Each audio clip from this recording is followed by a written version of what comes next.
आज मैदानावर सहज फेरफटका मारण्यासाठी गेलो असता मैदानावर क्रिकेटचा खेळ चालू होता. तो खेळ पाहत असताना मैदानाच्या एका कोपऱ्यामध्ये जेमतेम 10-12 वर्षाची मुले हे कबड्डीच्या मैदानावर खेळताना दिसली. असे वाटले की ही मुले कबड्डी खेळत असावीत. त्यांच्या कबड्डीचे रूपांतर अशा खेळात झाले की जो खेळ खेळायला कोणताही नियम नाही, अटी नाही आणि हा खेळ फक्त खेड्यातील मुलेच खेळू शकतात.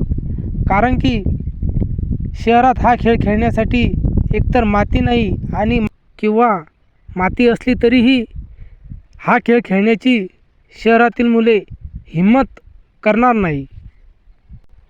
मातीसोबत खेळण्याचं हेच वय असतं आणि माती खेळणं हे काही वाईट नाही. आपलं नातं हे मातीशीच आहे आणि आपण मातीशीच जोडलं गेलो पाहिजे.